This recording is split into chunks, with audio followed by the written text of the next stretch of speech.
Hey guys, it's Car Guy 11. I keep seeing post after post about the Mach E failing an over-the-air update.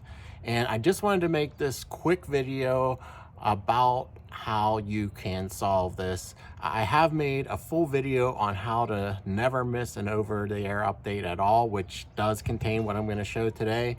But I have this situation right now where my vehicle failed an OTA update. It's a rather large one. I believe it's like 5 modules it's updating, and it requires a high state of charge of the 12-volt battery, not the high voltage battery, the 12-volt just accessory battery in your car.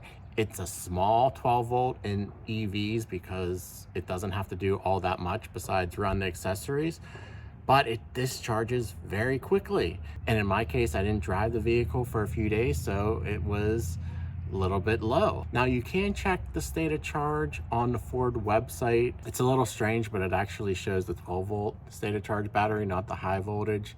I actually wouldn't even rely on that though, because it updates, randomly. It's not going to update instantly. I think last I checked, mine was around 40%, the 12-volt. So that's not enough for this large update. It probably wants it at least 70–80%. So what I did is I have the vehicle on right now charging, and I'll go through that quick process here, but I also did take a short drive as well. So it's for a total, it's about an hour. We'll see if that's enough to install this update. All right, so inside the vehicle, just want a reminder of what you should do. You should have your headlight switch off, especially if it's dark out. You don't want that draining the 12-volt.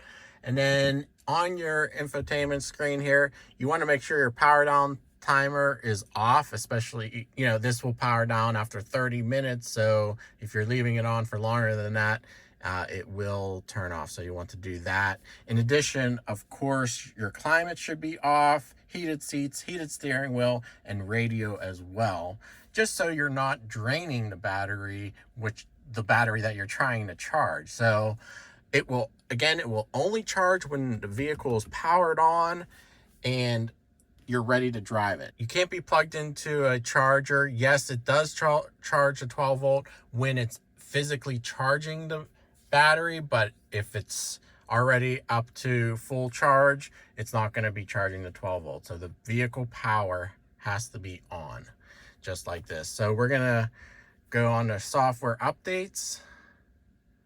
And this process, I also have a video. You want to update now, not reschedule it. Otherwise, this will try to install overnight, but I don't want it to do that because the battery, the 12-volt, would probably drain, overnight and not install again. So we're just going to try to hit update now. And you will know within a minute or two if this worked or not. So after this timer counts down, I'm going to get out of the vehicle here. In fact, I'm going to put the window down so we can spy on it. But after the vehicle timer goes down, you will know, you'll get a notification on your phone app if the installation fails because of a 12-volt or other reason. All right, so it looks like it is installing.